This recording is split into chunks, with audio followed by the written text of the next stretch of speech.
admit? I can admit. Great. Good morning, everyone. I'm honored to introduce our mentor for today, Dr. Jamil. Welcome to TeleShadowing. We are live on YouTube as well.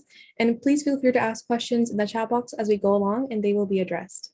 So Dr. Jamil is a general practitioner with special interest in sexual and reproductive health. She has 10 years postgraduate experience as a GP.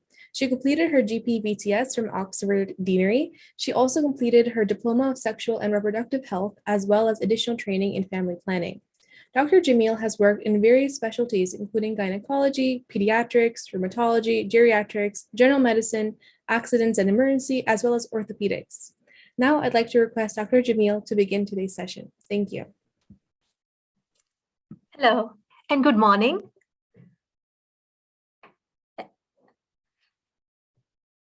It's very nice to meet all of you. I'm Javeria, as Manahil introduced, and I work as a GP in England, in Buckinghamshire. And I would like to share some aspects of how to work as a GP here, the training aspects, the skills of communication, examination, and documentation of notes. So some of these are the things we do every day. And there are some aspects which you won't find in the books, but which you learn with experience. So I hope you will enjoy the session. I'll try to keep it a practical session based on my experience. It's not so much the theory. So let's see how we get on. Hi. So as I said before, I'm a GP with special interest in sexual and reproductive health. And I completed my GP training in 2012 from Oxford Deanery. And during my training, I also completed my Diploma of Sexual and Reproductive Health. And I also had some additional training in family planning. My previous experience in UK includes gynae, pediatrics, rheumatology, geriatrics, general medicine, A&E, and orthopedics.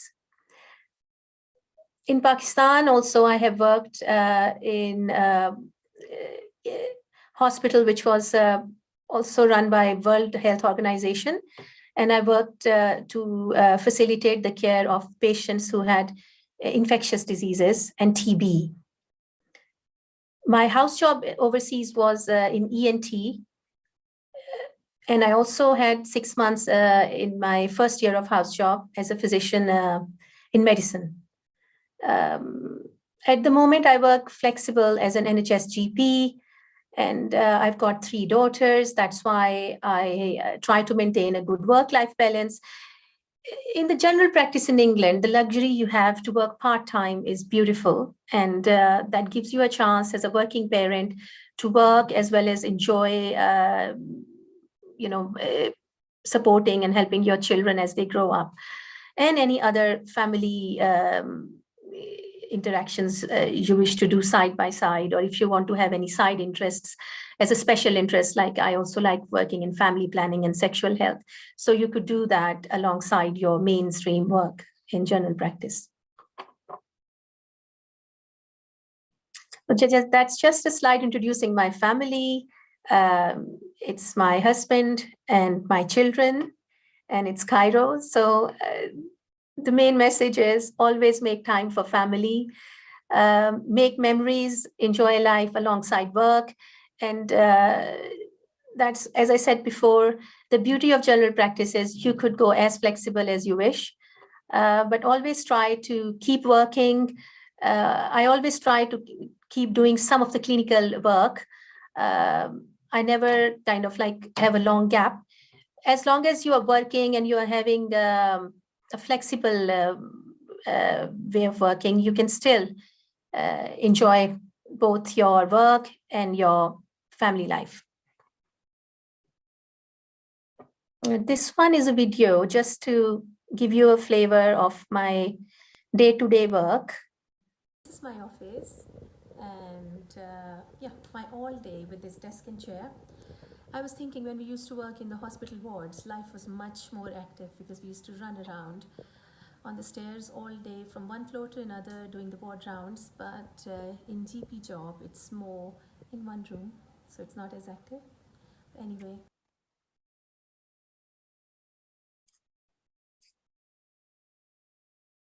having said that, there's a lot you do in that one GP room.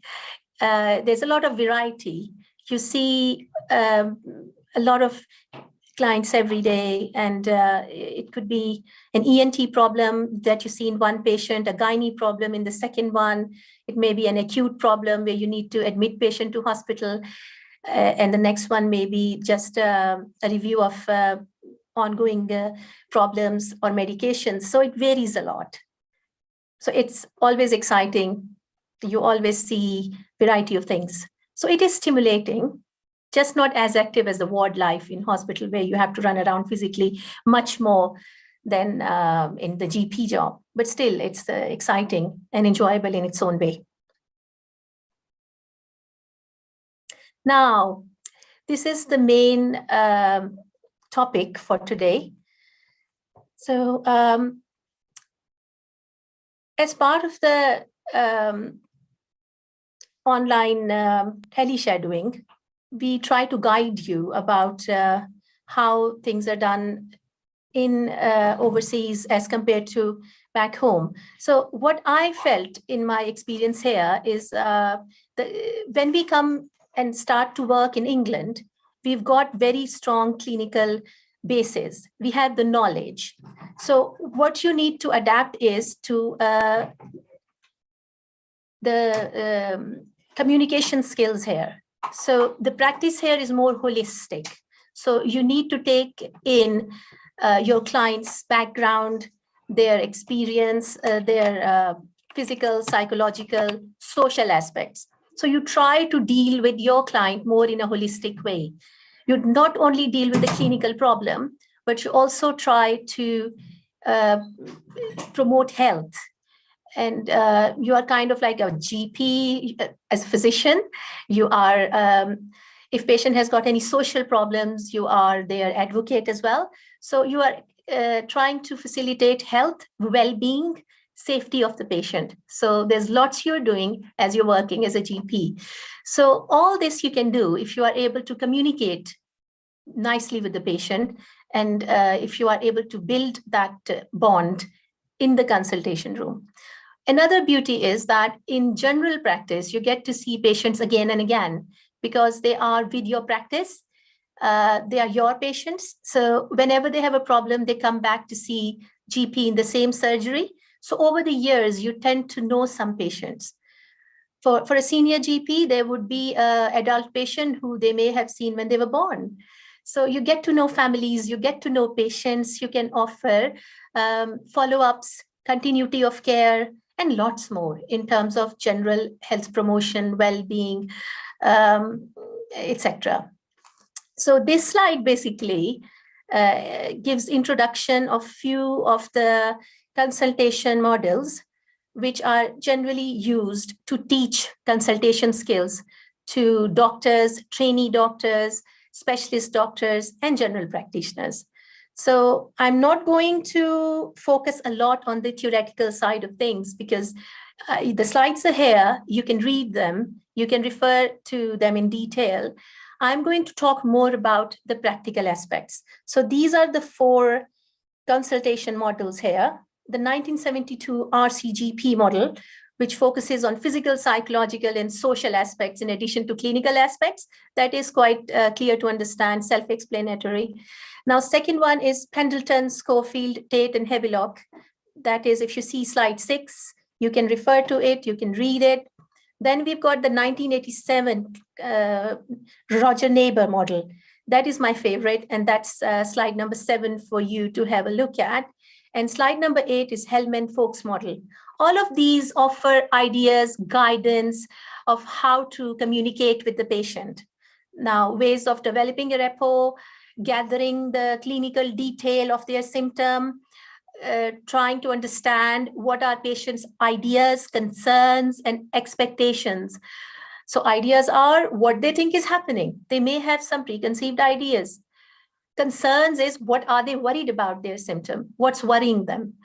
And expectations are what they would like you to do for them. So it may be different from your clear-cut clinical approach. When you consider patients' ideas, concerns, and expectations, your consult becomes more holistic. So it's important to always consider your client's problems more in a holistic manner, as I said before as well.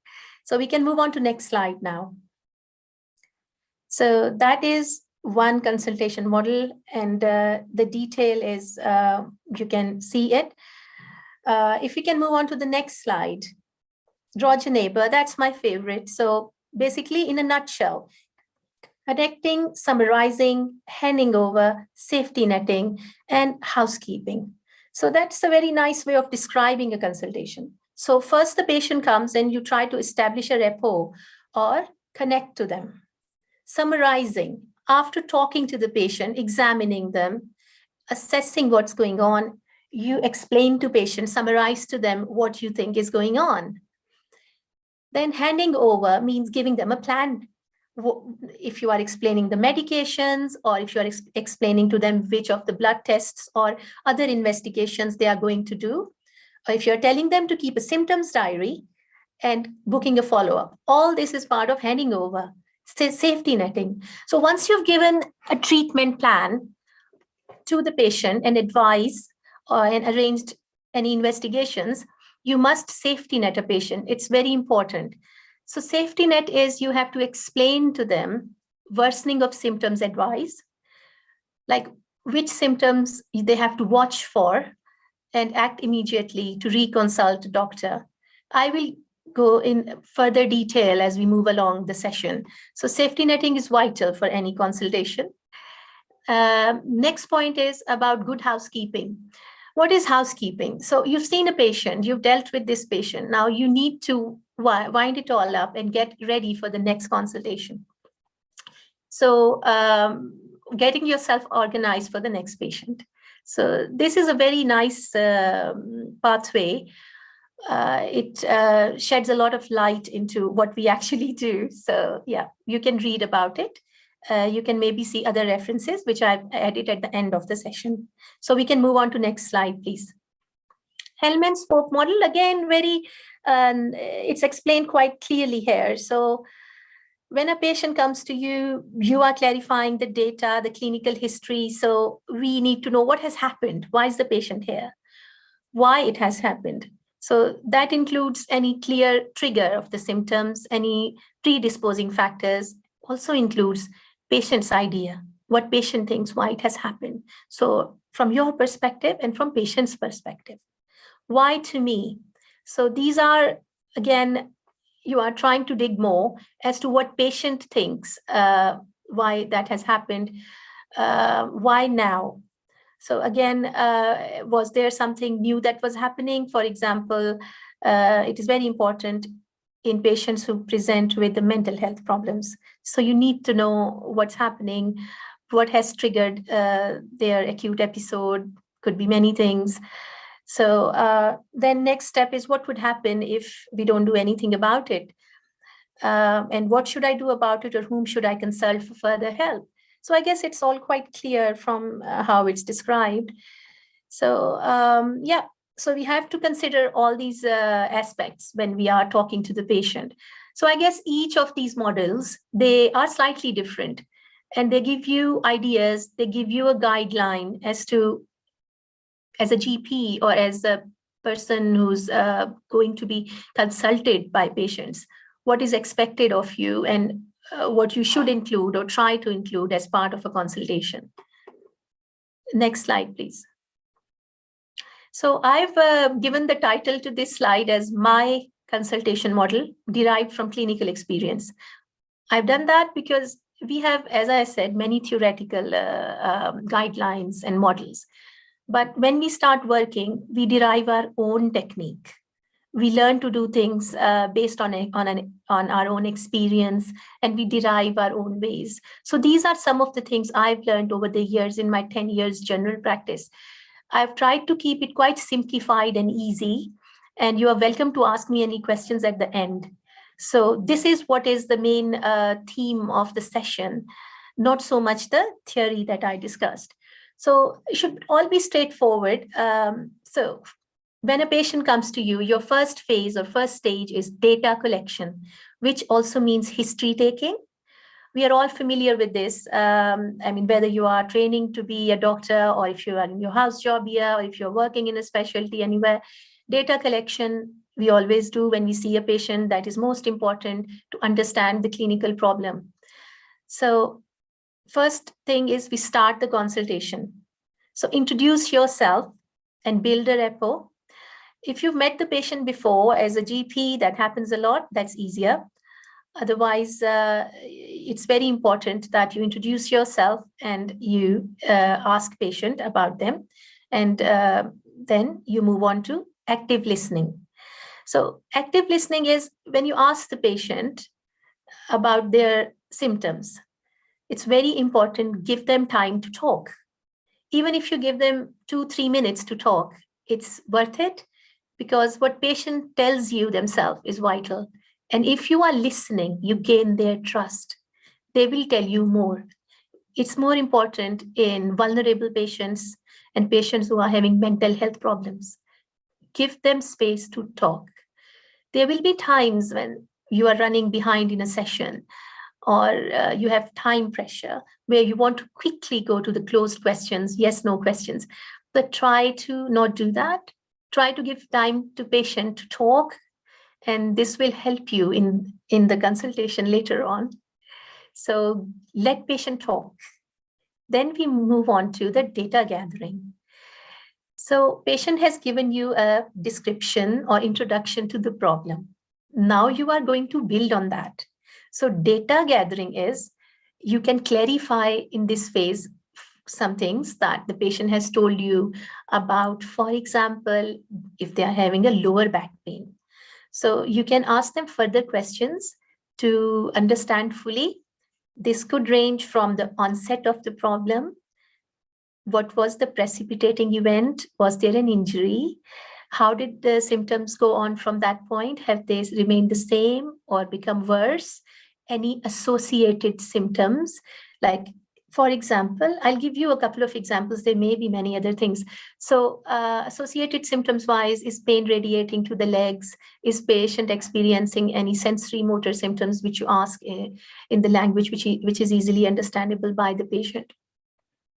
So clarifying details and understanding more about the presenting complaint. Now, next stage is ideas, concerns, and expectations. So again, very important in the holistic style of the consultation, which is the British model of consultation for doctors. You have to explore patients' ideas, concerns, and expectations. Otherwise, you will not be fully satisfying your patient. I mean, if it's something very straightforward, like a patient comes in with a ear pain and it's a simple ear infection, they may not have any specific ideas, concerns, and expectations. But in things like mental health problems, vulnerable patients, any other symptoms like pains, functional pains, lot of stuff we see in general practice. You need to know what is patient's own idea about it, so you can deal with it. And if you don't know patient's idea and you don't entertain it, you don't deal with it, you don't address it, what will happen? Patient will come back again because you haven't done the problem solving. So it is important to consider, what is my patient thinking? What patient thinks is going on. So there are many ways of asking this. Some of the sentences I ask are like, so you've had this for some time now. What do you think is causing it? Why do you think it's happening? And then in terms of exploring the concerns, you can ask it as an open question or a closed question. Open question is when you ask patients, are you worried about something? Or you can say that you are having this symptom. Is there any specific concern in your mind about it? What it may cause or what may be causing it? So however you want to simplify it, again, depends on the patient in front of you. Sometimes there are patients who are having a learning disability, so you cannot ask them very technical questions. Sometimes there are patients who are overwhelmed with their mental health problems. There are patients who are not able to or prepared to tell you everything in that first encounter. So you have to be patient. Just try to ask questions at patient's wavelength, where you simplify your language, your style, and just try to get the information as much as possible at patient's level. So we asked about patients' ideas, what they think is going on. We explored the concerns. The next bit is expectations. Again, if we don't know what is patient's expectations and we try to medicalize it or deal it just as a clinical problem, but in patient's mind, there is something else that needs addressing, again, the consultation becomes incomplete. So in terms of expectations, you have to ask what they are hoping you could do for them.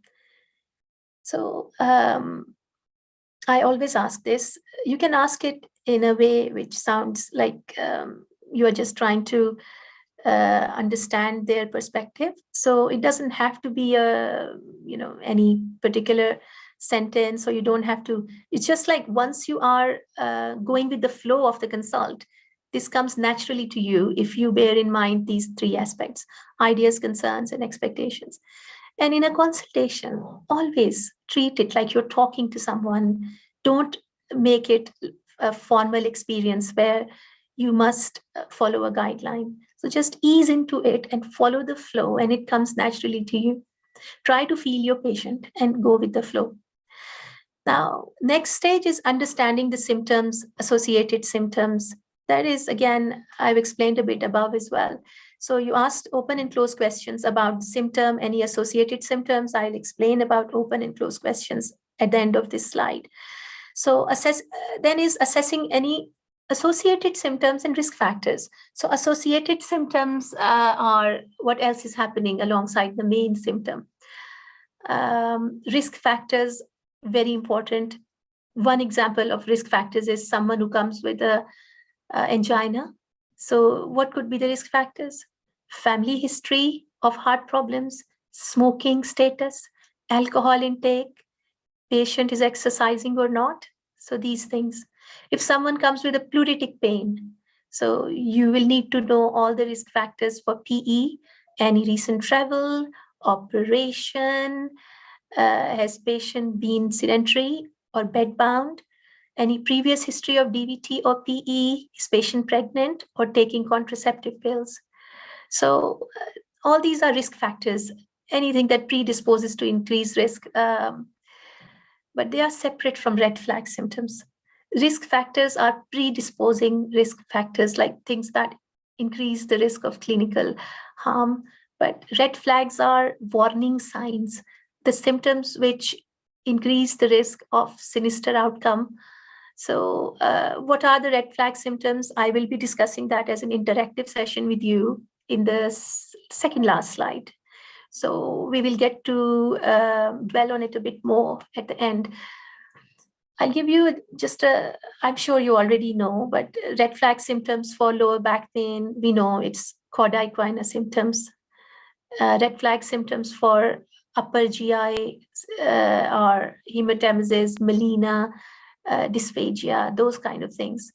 Open and closed-ended questions, again, I've mentioned them at the end of this slide.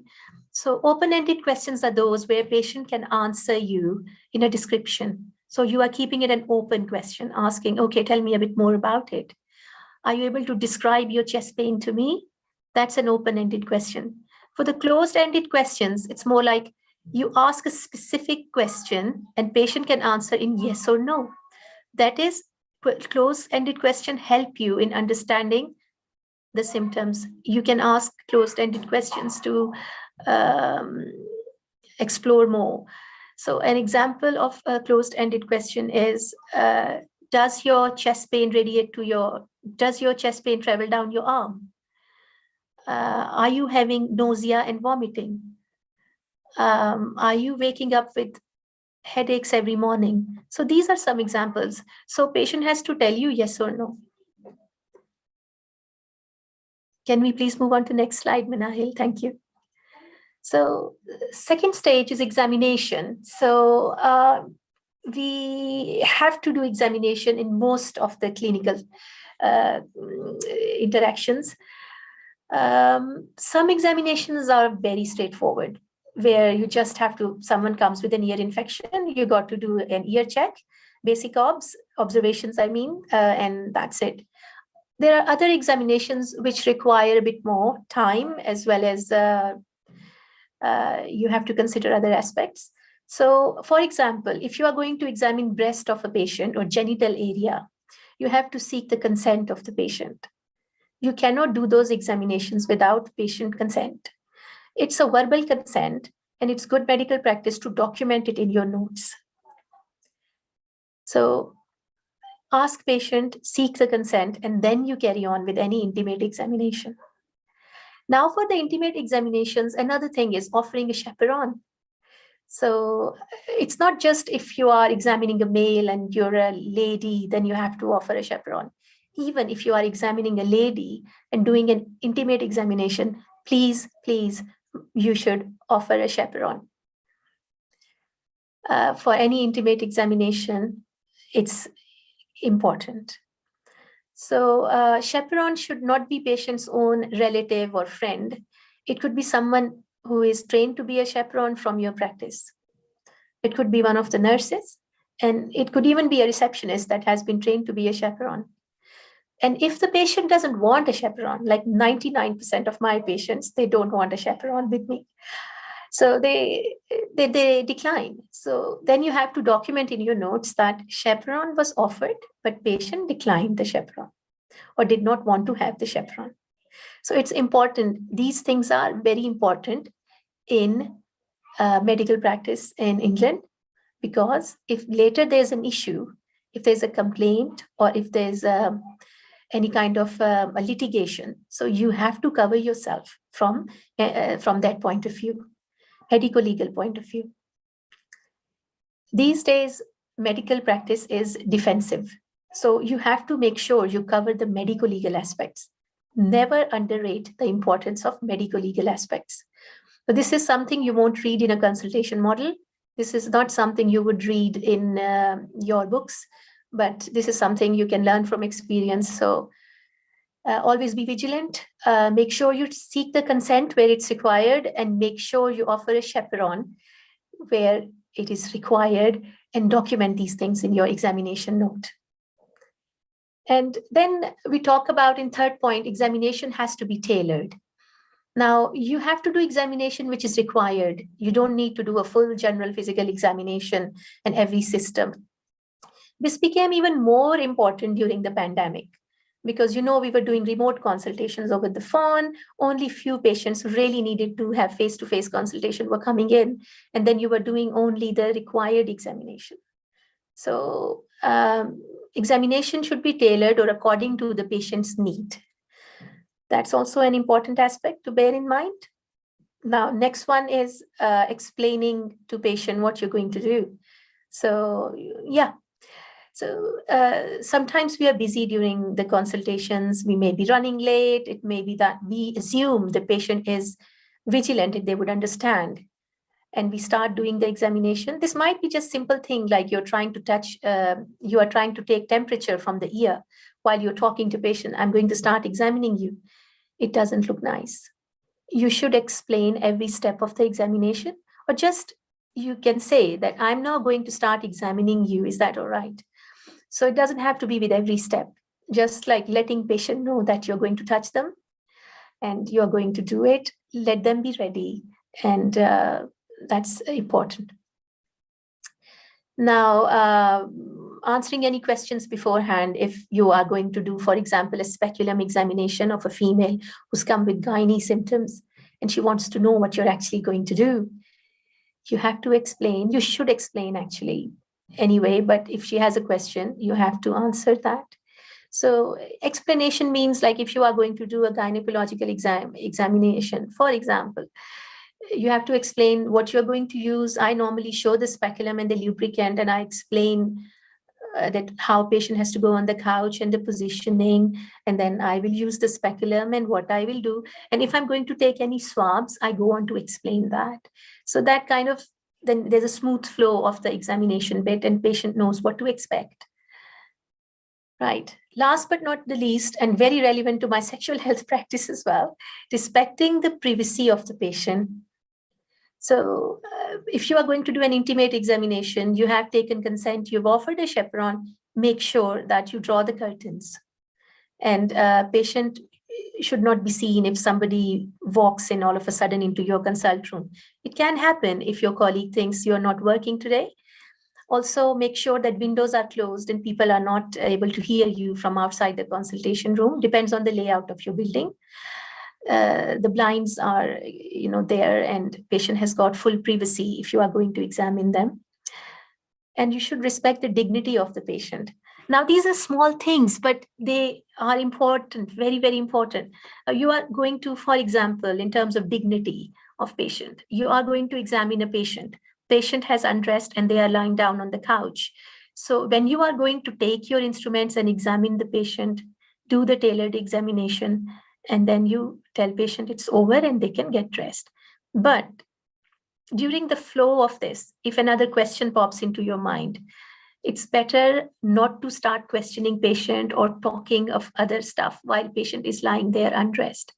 It doesn't look good. So these sound like very simple, basic things, but it can happen, especially if you know a patient and you are trying to kind of like save time and trying to do more than one task at a time. So during multitasking, juggling, trying to tie up the consult quickly, you can sometimes do these things, but it's very important to be aware that you have to always respect patients' privacy and dignity, and make sure you're not making them feel awkward or uncomfortable when you are doing any intimate examination or any examination. So yeah. So next slide, please. I hope I'm not rushing. I hope my pace is okay, because this is a 21 slide session. So I'm trying to share with you the practical aspects and experience-based aspects. There may be a lot to talk. So what I'm trying to do is save some time for the end. So I hope my pace is all right. Okay, so stage 3 is working around the suspected diagnosis of or a differential diagnosis. So in the first stage, we've taken history. We have done the examination in the second stage. Now by the stage 3, you would have developed some idea of what is going on. You may have one suspected diagnosis, or you may have a couple of differentials in your mind, which is fine. So what you do is you be honest with the patient. You tell them that this is what I think is going on, or I have a couple of things that I would like to investigate further. And it's also good practice to reassure the patient if you think there isn't anything sinister going on, just like you would like to be treated if you go to see your GP. Right. So at this stage, after telling patient what you think is going on, what is the diagnosis or differential, you can then go on to explain what investigations have to be requested. So at this stage, you have to explain to patient a little bit more about what investigations are there. For example, if it's a blood test, you need to explain to patient how and where to book, whether it's at the surgery or at the local hospital. And explain how to, which time the sample needs to be done. For example, if it's a fasting blood test or a random one. For other tests as well, like urine test, if it's a midstream urine sample or an early morning urine sample for microalbumin assessment. So these things are important. If you try to do it quickly and not give detail, the resources may be wasted, and the result that you get, you may be asked to repeat it, or sample may be discarded. So important to explain to patient what needs to be done for the blood test or other samples like urine, sputum, and give any required specimen pots or sheets of information. So make sure you have done this before moving on to the next stage. Can we please have the next slide, Manahil? Thank you. So stage 4 is explaining the management plan. So we have by this point taken the history, done the examination, and explained to patient what our idea of the problem is. And we have agreed upon some investigations, whatever they might be. Now, management plan. A management plan could be, in some cases, you just give general advice. In some cases, you give medication, or in some cases, there's specific interventions about lifestyle. So the key thing is don't become just the clinician. You still have to have the holistic approach. This is the stage where you have to address any other health promotion opportunistically. So if you have prescribed a medication, you explain to patient why you are giving it, what are the possible side effects, and if patient is willing to take it, then the dose of the medication and any caution. So for example, if you are prescribing amitriptyline for neurological pain, you got to tell them that it will make them drowsy. So you have to say that if you work in the morning, I advise you to take it 12 hours before your waking up time, and do not drive if you're drowsy. And in such medications which tend to make people drowsy, I always say to patients that according to the law and, according to the legislation 2015, even if you don't know the year, just simply say, according to the current law, you are legally responsible for safe driving, even if you are on medication. So beware and don't drive if you're drowsy. So giving that message that patient has to be mindful. And similarly, people who are on insulin, those who have hypos or can have hypos, educating them about the medication and what to do about driving, cautions, what to do when hypo happens. So all these are included as part of the explanation of the medication. Then any specific lifestyle advice. So for example, if a patient comes to you with insomnia, specific advice would be about sleep hygiene. You can talk to them about sleep hygiene and you can give them leaflets. Then there is some general advice as well, like healthy eating, exercise, those things. When we say in point number 4 about brief intervention advice, now this also is a part of opportunistic health promotion, which is a fancy name for, trying to promote good health while patient is with you. So if your patient is smoking, then you can give advice about it to reduce the cigarette smoking or try to stop it. Similarly, for alcohol intake, you can do brief intervention, telling them that their alcohol intake is excessive and they need to cut down, what needs to be done, what are the support groups available, or which service can help. Depends on the need, like what is happening and how much you need to say. But you can squeeze that brief intervention advice in. It's part of good medical practice. You are looking after your patient, you are facilitating their care. You have to consider the wider picture, not just the main clinical symptom they came with. So next one is possible outcomes or prognosis. Now, patient wants to know what's going on. So sometimes the outcomes are clear and sometimes they are not. So you have to be honest and you have to say to them, that's what I do and it always works. You have to tell them, if you know what the condition is, then we tell them the natural history. For example, if it's an ear infection, we tell them what is expected and how many days after starting antibiotic we will see the improvement. But if the outcomes are a bit vague, you can say that these are the few outcomes that are possible. The other day, I was seeing a patient with Bell's palsy.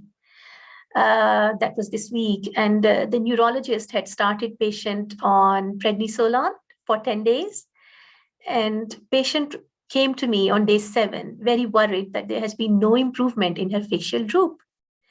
So what was the problem? The specialist hadn't explained the possible outcomes. So then I explained to her that in your condition, you have been started on a high dose steroid. The possibilities are that it may improve, it may partially improve, and in some cases, it may not improve. So these possible outcomes and prognosis, it's very important to hand over this information, like we read in one of the consultation models, step 4, handing over in Roger Neighbor. You need to give enough information for patient to go away knowing what's happening and what will happen or what can happen. So try to be clear, try to be honest, and tell them all the possibilities, because otherwise patients panic if there is not an immediate improvement. So basically they come back and there is a misuse of resources because you then have to deal with them in a separate appointment. So in a good consultation, in a competent consultation, your patient should go feeling informed, and you should have a shared understanding of whatever happened during the consultation and what's now going to take place, what to expect. And if it's vague, if you don't know, you tell them that I'm at this stage going to arrange some investigations for you. Hopefully by the time we have got the results, I'll be able to tell you more. I've got the ball rolling. So just try to understand how worried the patient is, what is patient's concern and their expectation, and if there's anything else you could do. For example, I had one lady come to see me recently who was a midwife herself, and she was saying that she was feeling very tired and worried, etc. Right at the end, she mentioned that she once had an ovarian cyst and she never had a repeat ultrasound, and she's worried if it may be increasing in size. And she tends to become anxious about it. That may be one of the factors which was wearing her down mentally. So what was the expectation? This was the concern. So her expectation was, if somehow I could help her find out what's happening with her ovarian cyst. So then I offered her an ultrasound scan, a repeat scan, to look at the cyst and see what's going on. And if I hadn't done it, it wouldn't have addressed the consultation. But she came with symptoms which were different. She didn't have ovarian cyst pain, but that was the concern at the back of her mind. And one of the expectations she wanted to see her GP for that day. And never think that people who are highly educated or who are professionals or even medics, they could not have their own ideas separate to clear-cut clinical thinking. They can explore. Try to know your patient and try to deal with those ideas, concerns, and expectations. And that's then a win-win. So next one is to be holistic. So I cannot say more about it. Be holistic. Try to know your patient during the flow of the consultation. Try to know who is the patient, what do they do, family life, any stresses, are they working, and general health like smoking, alcohol. If you can manage, give some brief advice, some general lifestyle advice, and try to facilitate health promotion. So that's all a part of your holistic approach. For example, if a patient lives on their own, is disabled, and have got no help, and that patient is struggling to go to the toilet and having falls, if you arrange some blood tests to check what is causing the weakness or these recurrent falls, or if you refer them to a physiotherapist for falls assessment, that's not sufficient. You need to be holistic.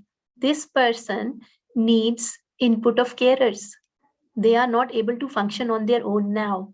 So you need to assess the needs of the patient, if they require help from the social services or carers now, and you facilitate that.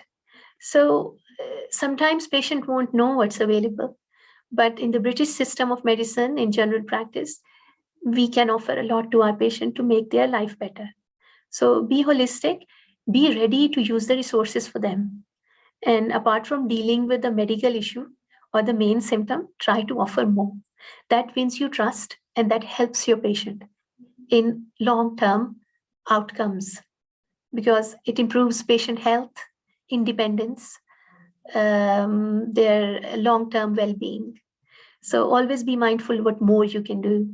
So yeah, moving on to next slide, please, Manahil. Contingency planning, safety net. Well, again, you are reducing the risk in your consultation by doing it. British medical practice, medical legal aspects, very, very important. Also, in other countries like USA, you have to be very vigilant of the medical legal aspects. So you've seen your patient, taken history, examined them, shared what you think is going on, arranged some investigations, prescribed, given some advice. Now you have to safety net them, which means you have to tell them what to watch for in terms of worsening of symptoms. So worsening of symptoms advice, you have to tell them, well, they're presented with this symptom, uh, which symptoms are warning symptoms or red flag symptoms. So you have to tell them to watch for those red flag symptoms and seek immediate medical attention if they develop any of those warning signs or red flag symptoms. And you have to also kind of signpost them to the, what service they can use in case they have worsening of symptoms. For example, someone with a lower back pain comes to see you and you are safety netting them at the end of the consultation. You are telling them about the red flag symptoms like perianal numbness, sphincter disturbance. You explain to the patient at their level of understanding these red flag symptoms in simple language according to how patient will understand. So you can check their understanding by asking them to repeat it. And then you also have to tell them which service. So from that, I mean, for perianal numbness and sphincter disturbance, you can say they can go directly to A&E or they can call 999. Similarly, for acute chest pain, if you are safety netting someone who's had chest pains, you can ask them to call 999 ambulance service if they get a severe chest pain. But for someone with an ear infection, if you are safety netting them, you can explain red flag symptoms, and it's more reasonable for that patient to see GP in the surgery or in out of hour service for the recurrence.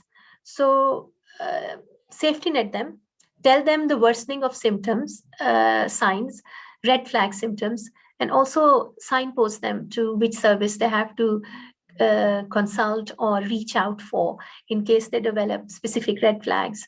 You get so used to it working day to day that it's quite easy. You can do it.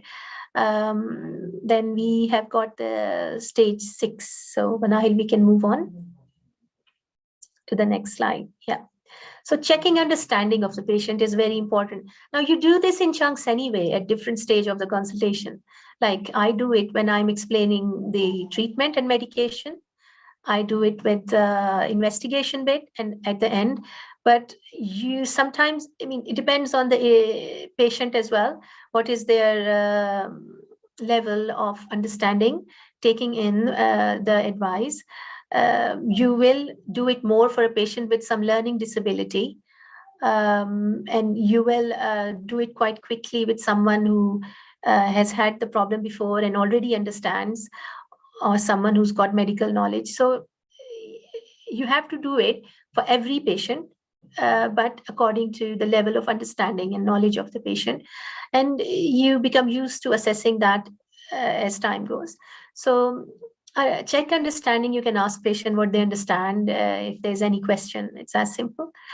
Follow-up arrangements have to be explained as well. You have to tell patients specific follow-up arrangements. For example, if they need to come and see GP again, if you have referred them and they will hear from hospital, or if they need to self-refer. For example, patients with anxiety and depression can self-refer here to counseling services for cognitive behavior therapy, etc. So follow-up needs to be explained. Which route is it going to be? And if you are booking the appointment follow-up, or if patient has to self-book it after so many days or weeks. So follow-up needs to be clarified. And it's a good practice to check that agreed plan has been understood at the end of the consultation. This is also a time when you can clarify any additional aspects and answer any questions that patient may have. So, for example, what I do is at the end of the consultation, I summarize it. For example, if someone's seen me for constipation, So after explaining the medication bit, I would say, so in a nutshell, you are going to try this medication I've explained to you, and you will keep a symptoms diary for me. You will make sure that you eat more fiber in your diet and drink more fluids to keep your stool soft, bulky, and easy to pass. And you can at any point reconsult us if symptoms are worsening. So this is kind of like a quick, what should I say, a quick summary that you can do at the end and ask the patient, is everything clear? Or you can ask the patient to repeat. So you can say, I've given you a lot of information. I'm sure there's a lot to take in from our discussion today. I will feel more reassured if you can tell me the main points. There's no harm in doing it that way either. It shows your care. It shows your interest in the patient. And believe me, patients love this interaction. They want to have a caring doctor and they respect that. So you can ask, if they would like to recap or summarize the main points of the agreed management plan. Yeah, and you can always ask if they have any questions and answer those. So we're moving on to the next stage. So I've already talked a bit about opportunistic health promotion. Well, all that means is that patient is coming to see you for something specific, and you take the opportunity to explore their general health, like smoking, alcohol, their weight, if any other health aspect which is needing attention at that time. So you can address that, give some healthy eating, exercise, smoking, and alcohol-related advice. And there's lots more that I do in this regard. In terms of mental health problems as well, you could talk about various other things like sleep hygiene, etc. But again, mainly opportunistic health promotion is about improving general health, not so much the specific symptom they came with. So yeah, I guess we can move on to next slide.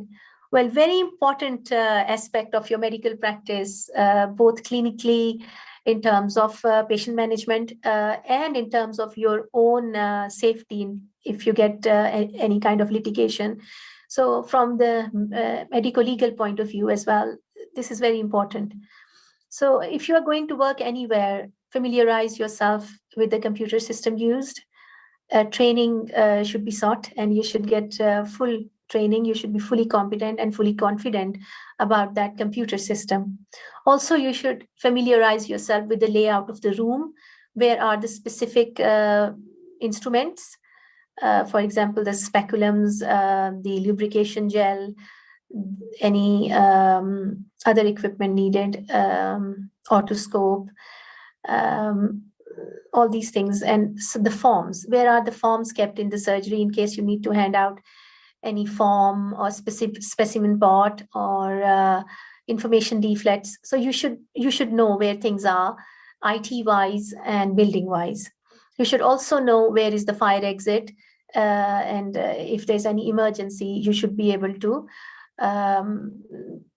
act immediately. So being familiar is important.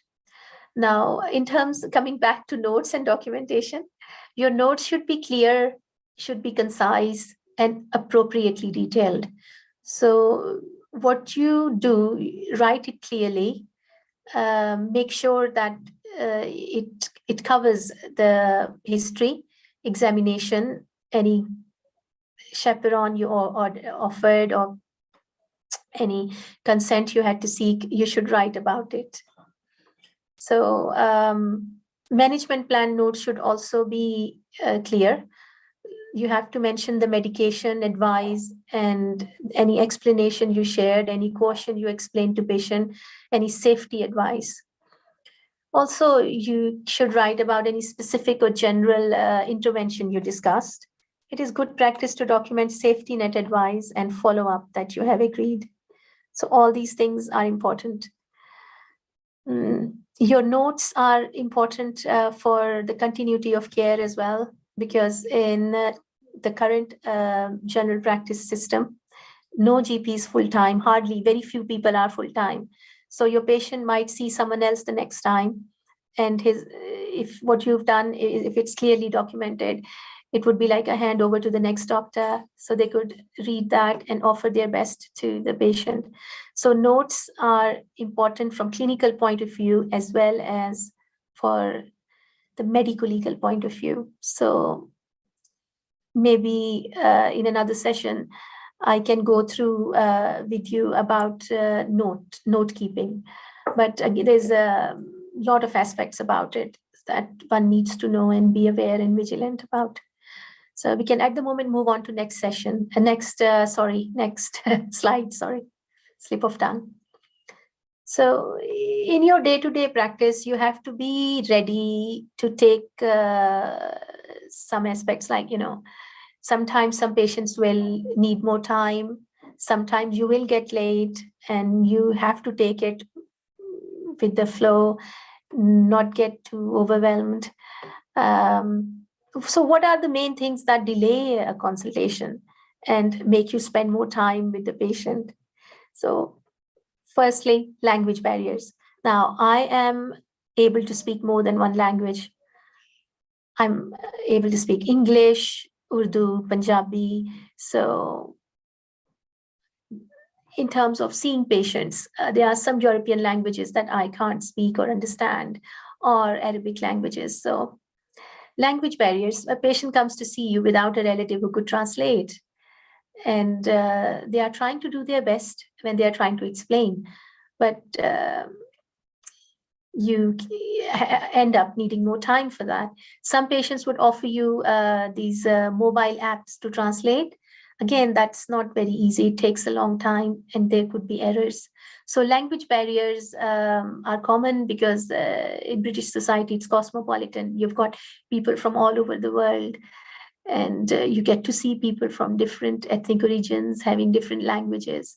So if they can't speak in English or any of the other languages you understand, the consultation will naturally be longer.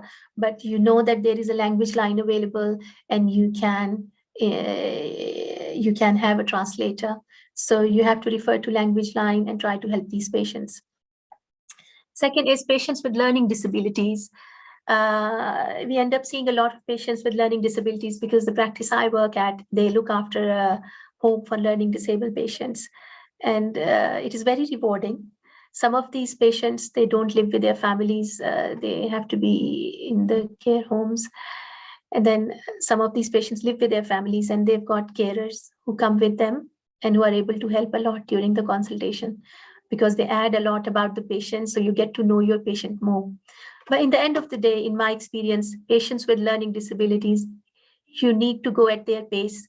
You need to slow down a bit and again, be holistic. Try to explore their ideas, concerns, and expectations. Please listen. Please don't just turn your back to the actual patient and don't focus on what the carer have to say. Do not make it too clinical or medicalized. Treat them with respect and listen, and try to offer as much as possible. So it's very important to bear in mind that they would have some questions as well. So give them time. Your consultation will be slightly longer with learning disabled patients, mostly. Now, next one, deaf patients. You see a lot of elderly patients who can't hear. Some of them don't bring their hearing aids. So they prefer for you to remove your mask, and they could lip read. So lip reading, allow them to lip read if they need to. Sometimes I have to write on a piece of paper my instruction and show it to the patient. So medically complex patients, of course, they will need a longer time because there may be patients who have got a number of conditions going on, comorbidities. They may be on a list of medications. They may have some blood results there, and you have to consider prescribing or other aspects according to their ongoing conditions, their medications, the interactions of the medications. So be mindful, and it's better to give more time to medically complex patients to avoid errors. Acutely unwell patients take longer as well, because if you get someone you suspect to be having a heart attack, you need to put them in a room and do the initial management with GTN spray, aspirin, and call the ambulance. Back to the days that you were training in the A&E, you turn into the A&E doc. But yeah, that will take longer. Now, next one is people who come with a list. That is actually so cute when it happens. You see an elderly male who comes with a list of 20 problems, and they would say to you, Doctor, there's a number of things while I'm here. And when you look at the list, they have compiled like a shopping list, a lot of things there, which you know you can't go through in 10 minutes that you got given in an NHS GP consult. But be kind, try to go through it and assess what are urgent things to be dealt with today, any life-threatening thing, any urgent thing, any burning issues. So what I try to do is I say to them, well, I think you have this, this, and this. I clarify so I'm not misunderstanding. So I say to them, you've got these issues. Out of these three need to be addressed immediately. So I'm going to go through these three important things today. And then we can address others in a follow-up appointment, which I'm very happy to book for you and bring you back. So you have to be assertive sometimes. I gave you an example of someone who may not have had a GP appointment for like 3 months and they're coming with a long list. Elderly patient who struggles to come out of the house. Today they booked a cab and came, and they want everything to be dealt with in one go because coming again might be a bother. But there are other patients who are fine, who don't have any such problem, but they would come to you with more than one issue and expect everything to be done in a shorter time. So when the expectations are unreasonable, you have to be, you have to listen, you have to understand why, but then you have to be assertive. So you can still say that we can do the most important things today, and other things we will bring you back for. And you can explain your rationale why. In the pandemic, I used to say that we have got patients waiting in the waiting room, and it's not fair on them to wait outside during the pandemic because then others will come and we'll have a crowd in the waiting room. I will deal with the immediate issue first, and then the things which are routine, we will bring you back for. So don't feel shy about genuine things. Patients also understand, stay confident, stay assertive, and do things correctly. The main thing is whatever you are doing, do correctly. Don't miss any red flags. Document correctly, safety net correctly, do it safely. Also, holistically. So next thing is you can be delayed if your examination is time consuming. Now, we usually get given a 10-minute slot, and if it's someone with abnormal vaginal discharge, you got to do some swabs. So it will not be like a quick 10 minutes. You might become a bit late because seeking patient's consent, offering a chaperone, maintaining patient's privacy, positioning them, doing the examination, taking the swabs, labeling the swabs, putting them in the specimen bag, sealing them. And then after that, you come back to the normal consultation about, discussing management, safety netting, handing over, etc., follow-up. So time-consuming examinations would always throw you a bit and make you slightly behind, but it doesn't matter. It's understandable. Now, last but not the least, breaking bad news. Breaking bad news is something that everyone comes across in medical practice. Come across it during my medical attachment in hospital. You see patients who are admitted, and investigations then indicate some worse prognosis or cancer or something that is bad news, and you have to break the news to the patient. So those consultations, you need to book, a longer time, allow more time. And it's important to consider patients' feelings and emotions, offer them to bring someone to support them, say to them, well, we've got some results and we would like to discuss those. If you would like to bring a family member or friend or someone you trust with you for support, because some of the information might be a lot to take in, we will arrange to have a meeting at such and such time. And try to not make it too clinical. Try to keep this holistic as well. Talk to them at their wavelength. And while you have to be honest, you should always offer them all the resources, signpost them what the support is available in community. So again, this is a topic of its own, and we need longer time to discuss this. But coming back to consultations needing longer time, yes, breaking bad news is one of them. So we can now move on to the next consultation. Thanks, Manahil. The other common aspects, remote consultations, video consultations, phone consultations. Well, these are also very important, especially during the pandemic. We've all done it. So remote consultations are very different to face-to-face consultations, because you're either talking to patient or seeing a video, and you cannot do a face-to-face examination. There is a little bit of more risk in terms of medico-legal aspects. So you need to make sure if you need to examine someone, you offer it. And in terms of video consulting and remote consulting, documentation is very important. So again, you can use resources like these patients. If they have a blood pressure monitor at home, they could tell you the blood pressure. They could take your oxygen saturation on a SATS monitor. So during pandemic, we all know we have used all the resources possible in order to facilitate patient management and continue seeing patients while trying to reduce the risk of infection at workplace. But yeah, this is a topic of its own. Again, remote consulting skills, there's a lot to learn about it, and it's a topic of its own. Now, in the same slide, I've mentioned breaking bad news again, and I think we touched it briefly before as well. Consider longer slot, and if patient needs someone else to come in for support, please welcome that, and yeah, be empathetic and offer support. Then mental health problems, they tend to take longer because you are dealing with feelings. So it can start from some event in childhood or some behavior or some experience of childhood. And then it could be a longer story of patient's experiences. Patient may be going through something now as well.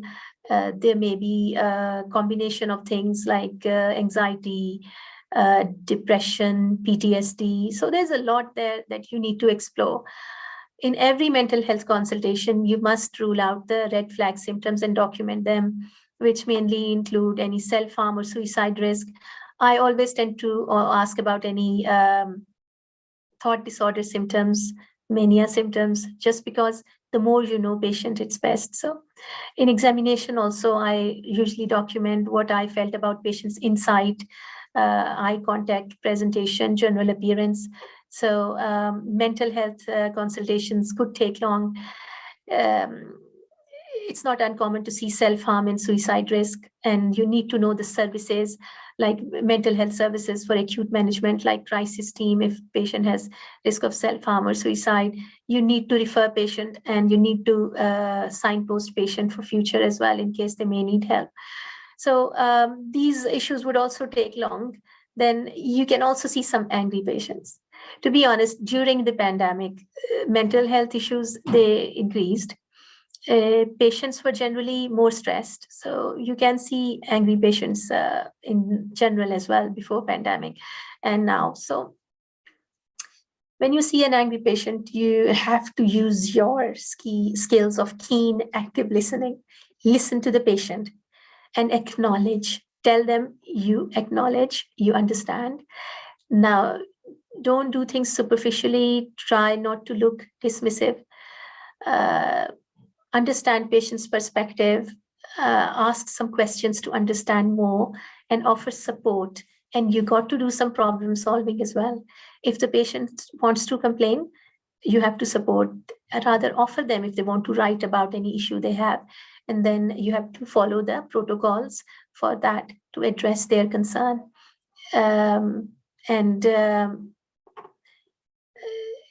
Any other problem solving, like if they are annoyed with hospital treatment as a GP, you can signpost them to the relevant services. Like we have PALS, Patients Advice and Liaison Service in hospital. So if patient is angry about some treatment they had in hospital, you can always signpost to the PALS. So yeah, in general, problem solving, offering support, empathizing, active listening, acknowledgement, all these things help. And I assure you, most of these patients, they leave satisfied if you listen to them and if you do problem solving for them. Never be intimidated, because they are not angry with you, they are angry with the system, and there usually is a cause. So try to take it with the flow and show that you're listening. Once the patient realizes that you are listening and taking interest and trying to help, that anger dissolves. Next one is patients who are coming with some abuse. So abuse victims with some safeguarding concerns. So you need to involve social services. So you need to be alert to the safeguarding aspect. If any of the patient comes with any form of physical, psychological, or social abuse, they are vulnerable. You have to alert the services. So you have to usually seek the consent of the patient, but if patient safety is at compromise or public safety is at compromise, then you can act in the best interest of the patient and public, and you have to involve the services where needed. You need to know which services are available, who is the safeguarding lead in the practice, for child protection, for abuse management, for all these different aspects. So staying vigilant, knowing what is available, what resources are there, so you can offer to your patient is important. Now we can move on to next slide, please. Right. So now is the interesting bit where I've been talking, but now I welcome your ideas. This is an interactive session. So I'm going to ask you guys to contribute, please. Manahil, do I need to switch anything on to be able to see the chat remarks from the audience? No, if you just click on the chat icon, you should be able to see it. Okay, done it. Right. So I'm going to give you, I haven't done a clinical case for you where I'm going to just describe something. I've tried to make it more personalized where everybody's going to contribute. You are also going to contribute. So the first scenario, you are working in general practice or in any medical specialty, and you have to call a patient, but patient doesn't answer. It goes to voicemail. It could be a blood result which is abnormal that you need to speak about and ask patient to do something, or it may be that patient wanted to speak to you and you are trying to get back to them with some information. So what are the do's and don'ts of leaving voicemail for patients? What you should do and you shouldn't do? Any comments welcome?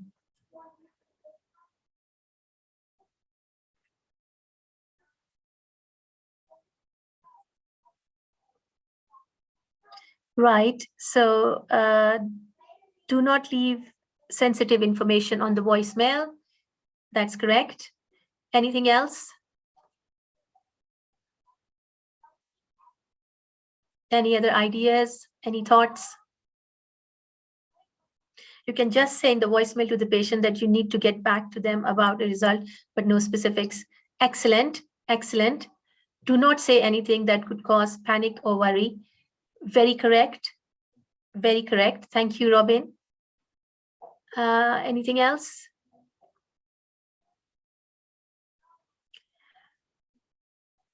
Right. So I guess all the comments are correct.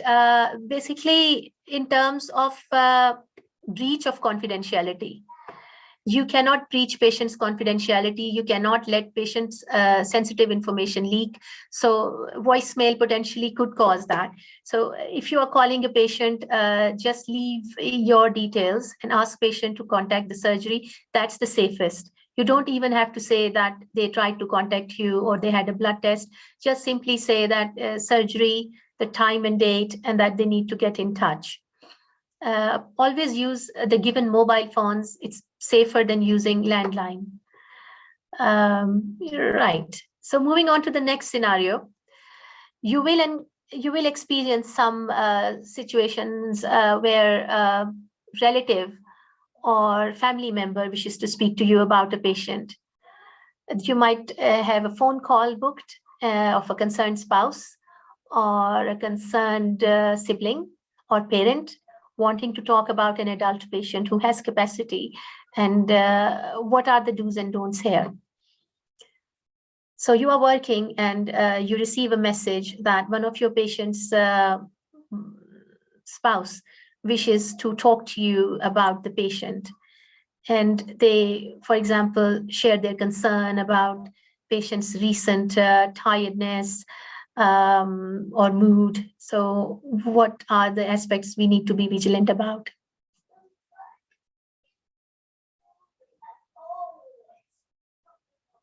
Correct. We need to seek patient's consent or check patient's consent is there.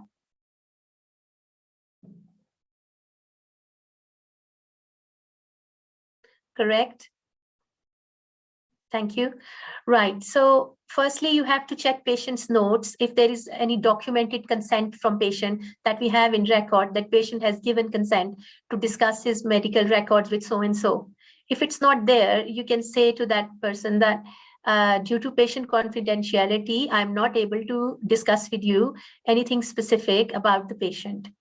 There are times when other parties is very, very concerned and genuinely concerned, upset person who wants to share something with you. In that case, I listen, I let them talk, but I don't contribute. So I don't tell them anything about the patient or add anything about the patient. Like, for example, if someone's telling me that patient's been having too much alcohol, they are deteriorating, they are having withdrawal symptoms, and then about their mood or their behavior, I will listen to all that and I'll make a note of that. But at the same time, I would not tell the person anything further about the patient.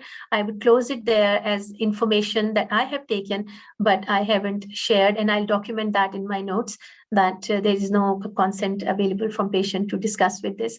This is the information I received and I didn't share anything. There are a number of things you could do. You could invite the patient for a health check or for a review, and you can in that way try to address the patient's health, but you are not supposed to at all leak out any information. These things could happen sometimes when we see patients and they've previously come with their spouse and discuss things in front of them, but later the spouse calls you back. Please, in any situation, be aware of the medical legal aspects. These things could be very risky and could put you in a lot of problems. So always be mindful of the medical legal aspects of confidentiality and consent. So yeah. So going on to the next slide. Thank you. Right. So coming back to some clinical or case scenarios for consultation skills. These are more based on the clinical knowledge. Right. So scenario one, Manahil, would you be able to read the first scenario for us? Sure. Number one, red flags of lower back pain, which we screen for in data gathering phase and also safety net about at the end. So any thoughts, any ideas, welcome.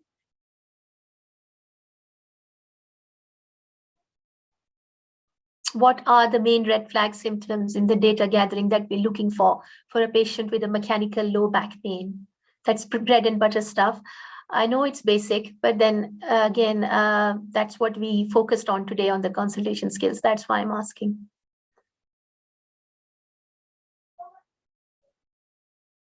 Right, yes, correct.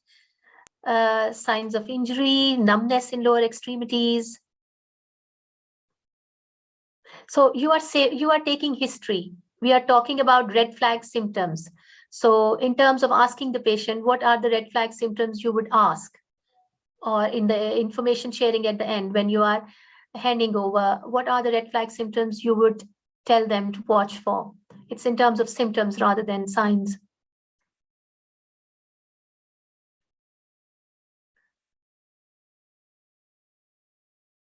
Correct. Fever, weight loss. I would add night sweats and bone pain. And the burning ones, the main ones, cauda equina symptoms of perianal numbness and sphincter disturbance. So yeah, perfect. Thank you. Now, shall we go to the second scenario? Thank you very much. So Manahil, I will let you share the second one. Of course, yes. The second scenario is to share red flags of a swollen, painful calf, which we screen for in data gathering phase. So patient has presented with a swollen and painful calf. It could be a a muscular cause, it could be a DVT, it could be a ruptured Baker cyst. So it could be anything, but you are at the moment just taking history. You haven't touched the calf, you haven't examined it. So in data gathering phase, what are the red flags of swollen, painful calf?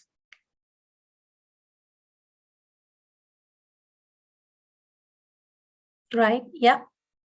Cold or pulseless leg, yeah. So it will be dependent on your differential diagnosis. So what are the red flags of DVT, for example? It's one calf that is swollen and painful and red. So what would be, I mean, in your mind, you've got a few differentials. You will be thinking about DVT as well, yeah, and resultant PE, yes. So what are the red flags of a DVT? So these are the red flags of the possible differential diagnosis, actually. So the red flag symptoms of a swollen, painful calf may be, yeah, that's correct. So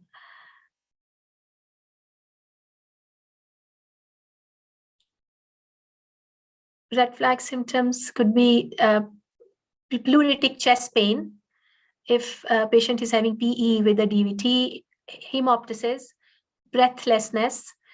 If the one calf is swollen more than the other, any redness, tenderness, and then we could also go through any red flag symptoms that could also guide us, like, associated risks, I wanted to say, like if a patient has had any operation recently, long travel where they were sat for more than 4 hours, sedentary lifestyle, previous history of DVT, PE, that also is part of history taking. Then if it's a pregnant patient, they have slightly increased risk. Or if someone who's taking oral contraceptive pill, they could also have a slightly raised risk, or HRT. So certain, not all HRT. So, right. So swollen, painful calf, the red flag symptoms or associated symptoms we went through. Thank you. Some of the things that you shared were in lines of the peripheral arterial disease. Like some of you have mentioned intermittent claudication type symptoms or vascular compromise like cold peripheries. That also could be in the context of pain in the leg, right? Bilateral pain mostly in intermittent claudication. But yes, all these things, they tend to be important. Now, the last scenario, please, Minahi. Thank you. Sure. The last scenario is to share red flags of headache symptoms, which we screen for in the data gathering phase as well, and also safety net about at the end. So patient sees you with headache and you gather the history, the description. Where is the headache? Is it localized or generalized? The onset, the progression, frequency, any associated symptoms, any neurology. So what are the red flags that we should ask about in terms of a headache? Right, yes. Nausea, change in vision, correct? Right. So again, it depends on the history. So if patient has presented to you with a thunderclap headache at the back, occipital headache, that's a red flag in itself. It's an acute headache, occipital headache. So you think about things like stroke and subarachnoid hemorrhage. That's a red flag, occipital headache. Then in terms of ongoing symptoms, early morning headaches, if somebody keeps waking up with headaches, postural headache, any change in personality or memory, these things would be more like guiding you towards any possible brain related issues or tumors, all those things. Now, if somebody has got a painful and tender side of the face and they've had any visual symptoms, and they're above the age of 40, you consider giant cell arteritis. So you ask questions along the lines of any curtain falling before the eyes to rule out amaurosis fugax and those things. So yeah, so red flags could also be tailored according to the description. So it depends on the description of the symptom, where your differential diagnosis is leading you to. So as you talk to the patient, you would have assimilated some differentials in your mind, and you can then ask red flag symptoms according to those differentials in your mind. So yeah, so as long as you suss out the red flag symptoms and you address them, act on them, and safety net them, you are safe. It's important to look for them, and it's important to safety net and educate patient about them. We can say, I mean, in terms of like your answers, I was looking at some things you were saying were more like examination findings. So they could be red flag signs. So that's fine as well. When you're safety netting patient, you tell them all the relevant information, what to watch for. So that was brilliant. Thank you. Everybody contributed, and most of you did. And we had some very good answers. So thank you for that. So we can move on to the next slide. These are some references, some things you can refer to, but also I would say Bradford BTS is a good online resource. Bradford BTS have got some really good information leaflets. So if you are trying to do a British exam to enter the British medical system, reading patient information leaflets is a very good way of learning how to talk to patient, how to describe to patient, how to educate the patient, because then you learn the style and you learn very easy language in which things are described, because these information leaflets are for people who are not medically trained. So when you come from another country and you wish to get into the training, it's important that some of us could have a very clinical language and we could end up using medical jargon, which doesn't look suitable in the consultation. So try to adapt the flow where you are talking at patient's level. And as I said, reading patient information leaflets is a good way of trying to develop your language skills along those lines. So NHS UK is a website where you can find a lot of leaflets. For example, if you want to learn, if you're practicing, if you get in your lab a scenario about gout, so how will you talk? So if you read that information leaflet, you will have some ideas how to say things and what to cover. Also, Bradford BTS, they've got some good online resources on there. Reading the consultation models, but not being very black and white about it or very by the book. Just try to go with the flow, as long as you cover the basics and as long as you have been holistic, you have tried to show interest in the patient, you've given time to patient to talk, you are asked some open-ended and closed-ended questions to understand it a bit more, you haven't missed the main red flags of the possible differential, and you've done required examination and you've come up with some kind of a differential, you'll be fine. We all learn, and it is a steep learning curve. General medicine is vast. So talking about my specialty, as I said, it's like accidents, emergency, but that you don't know what is coming next.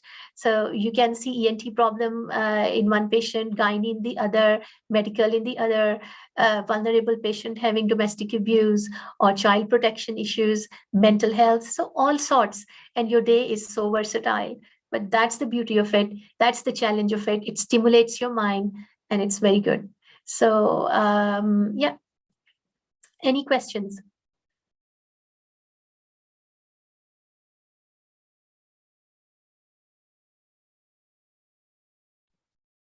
Yes, we'll be having a Q&A session now.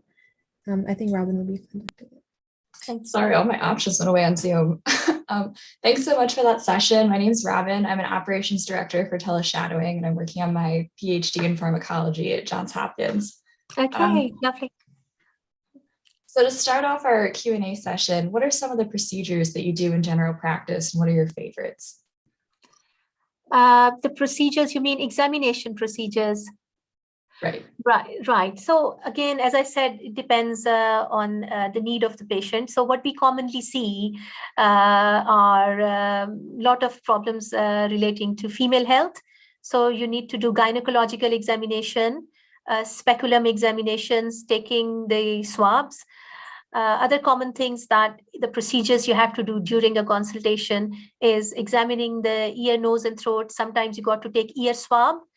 Then examination of, it's not a procedure, you said examination wise, you got to do chest examination, cardiovascular examination. Procedures mainly would be taking of swabs, the cervical smears and blood tests are done by nurses usually. What kind of hours do you work as a GP? And are you ever, or how often do you have to take call? In general, I would say I am part-time, but it varies. Everybody has got a different pattern. So those who are working full-time, they usually do 8 sessions a week. That is counts as full-time. One session is a morning or an afternoon, and on-call commitment varies according to staffing of the practice. So if, for example, there are 2 partners and 4 salaried GPs, they would share the commitment. It would be divided among them. Some practices are well staffed and some practices tend to have times when they are not so well staffed. So it could vary. Duty sessions are more strenuous because in duty session, you are basically, you are the first one to get all the workload and you are triaging it, which tends to be the telephone consultation with one doctor or face-to-face or home visit, or which ones need to go to A&E. And it tends to be more full session where you get more encounters as either telephone calls or requests. And you also tend to see any abnormal ECGs that can be there, or review any abnormal results which require immediate action. So it tends to be a very full day. But again, when you are having your contract, you could also discuss that, and your commitment would be according to the contract you have taken. So it could be very different for each. For example, there was a point where I was working 4 sessions a week and my duty commitment was 1 duty session a week. But when I increased my commitment to 8 sessions, at that point I was doing 3 duty sessions. It can vary according to how much work you take on and according to the staffing, those things. That's great that your career can be so flexible. It is, yes. Are there any pathways for international graduates to pursue medicine in the UK?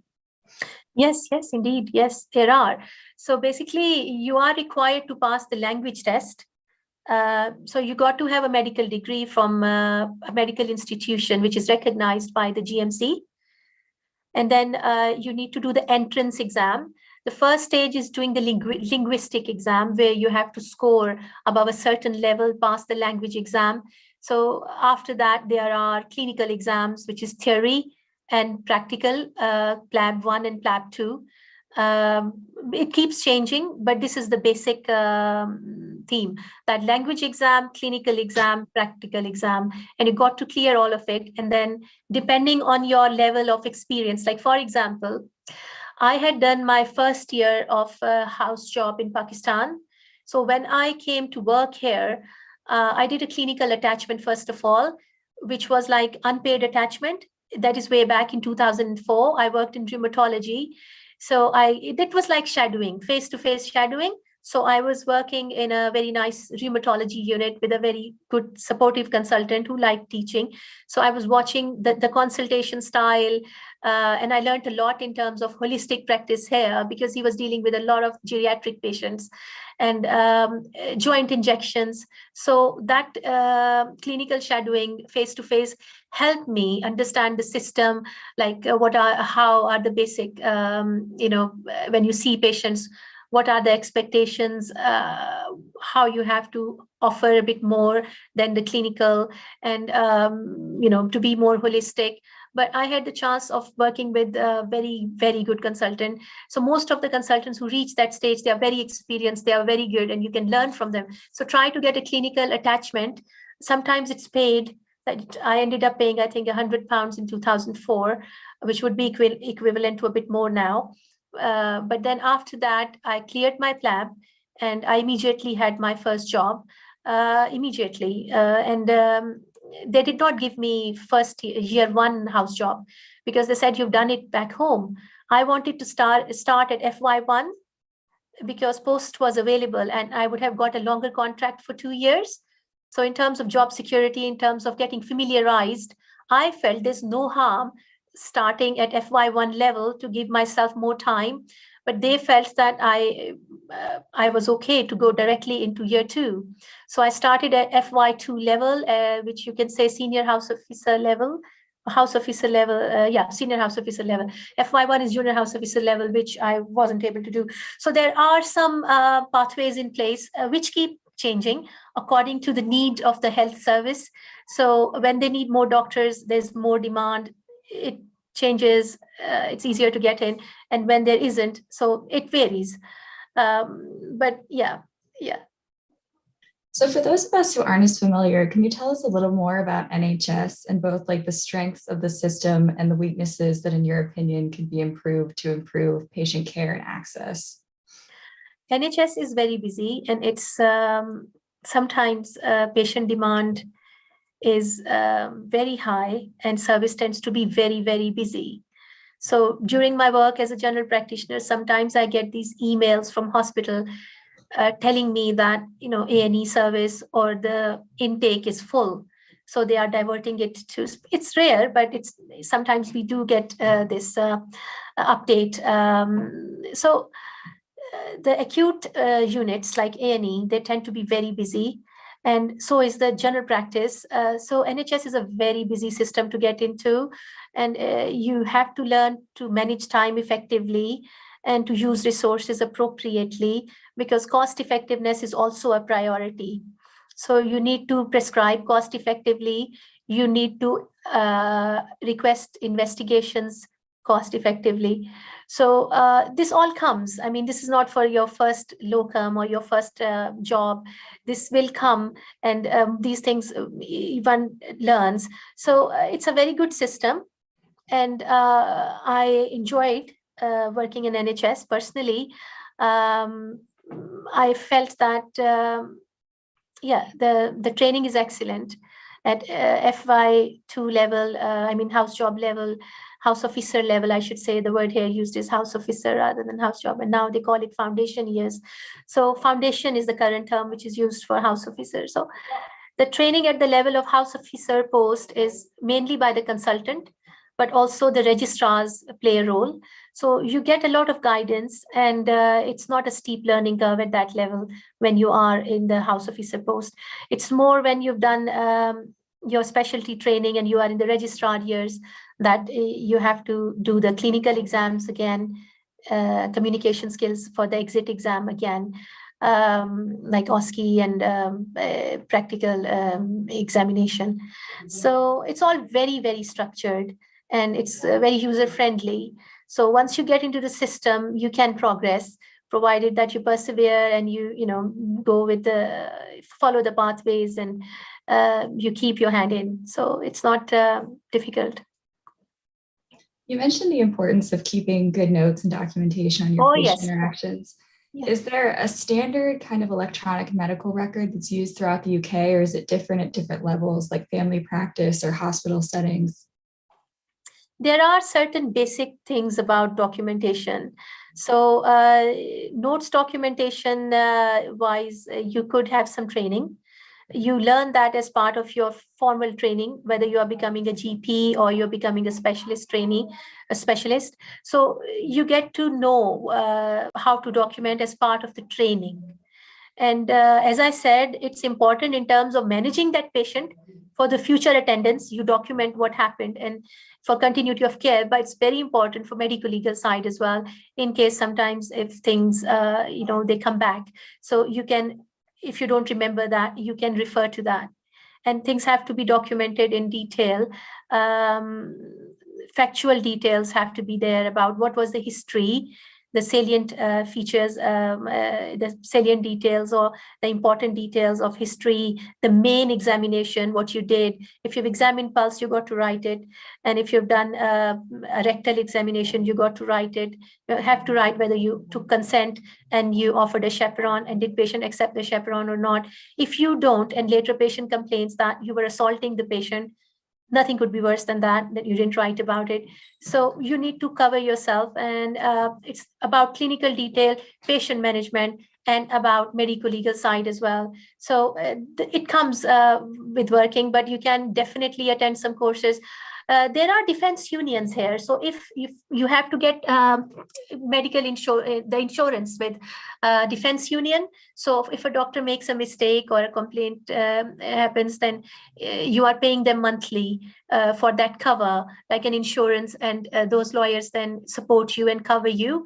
But the thing is, they also offer some courses, some very important courses, some very good courses, useful courses about documentation.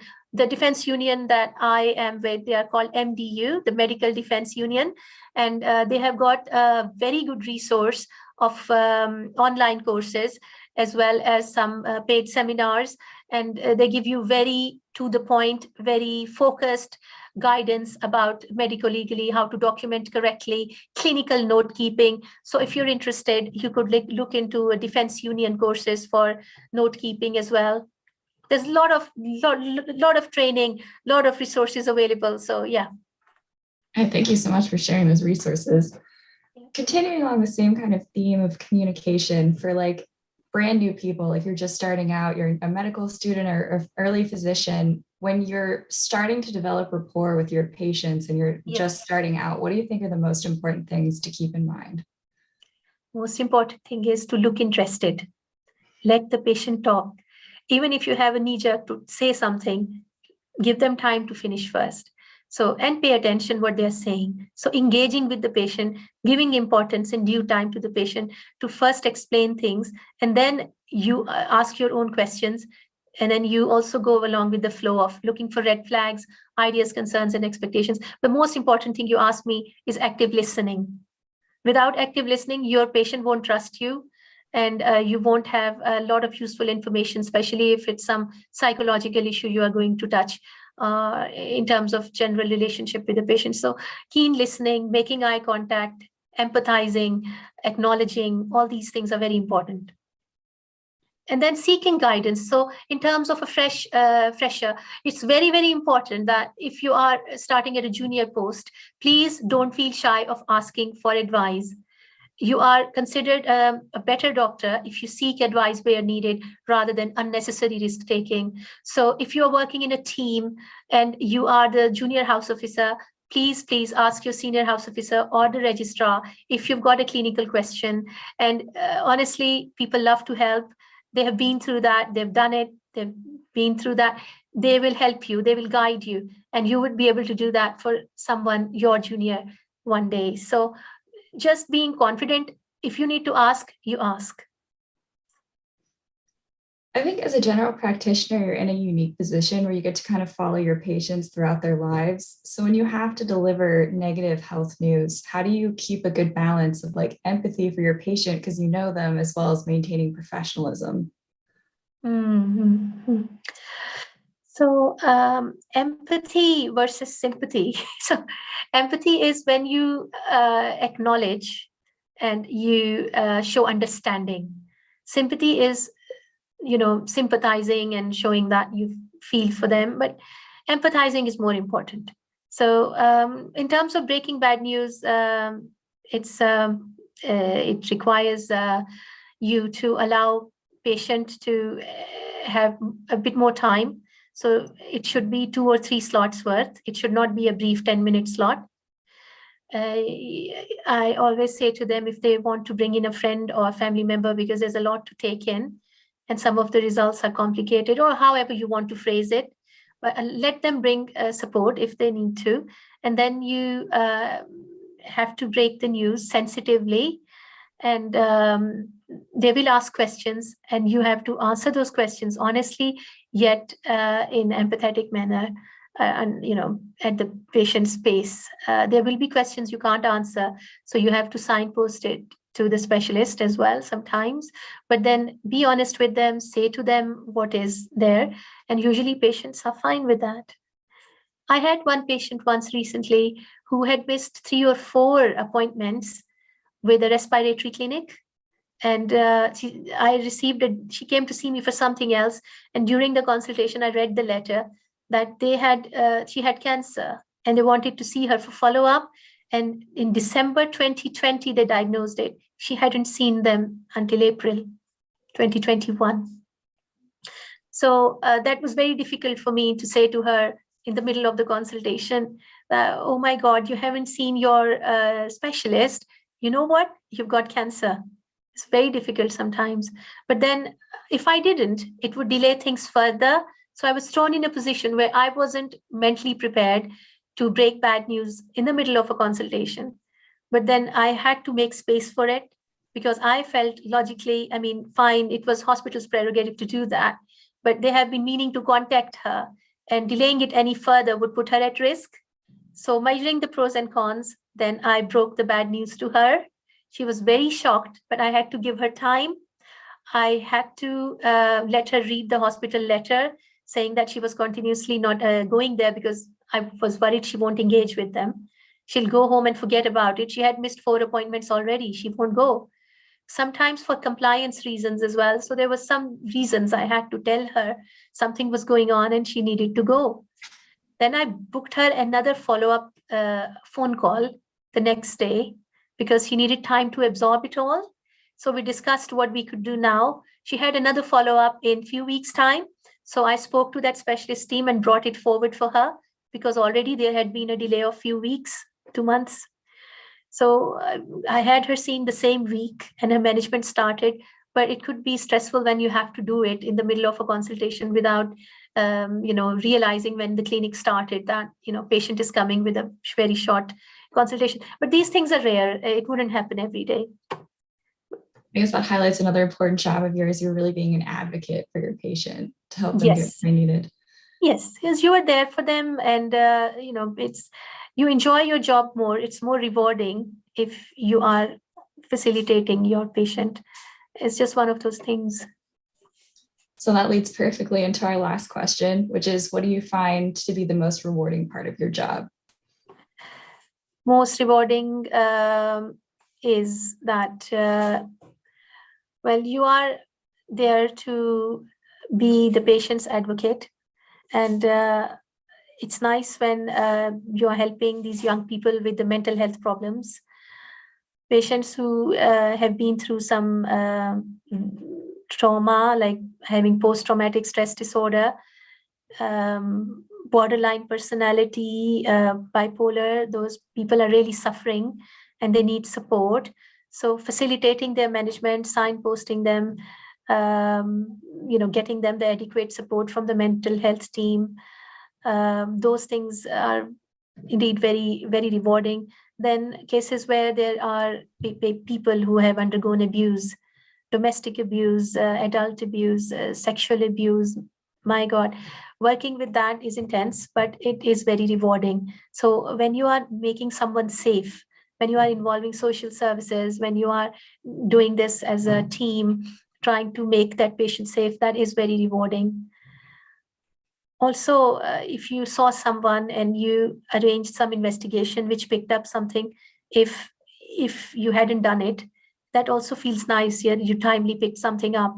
These are day-to-day things, that you enjoy your work because you have that ability to arrange the investigations and follow them up. Not everything you have to refer to hospital. So yeah, general practice has a lot to offer. And Great. Thank you again for taking time out of your busy schedule to talk to all of us. This has been great. It's a pleasure. And thank you.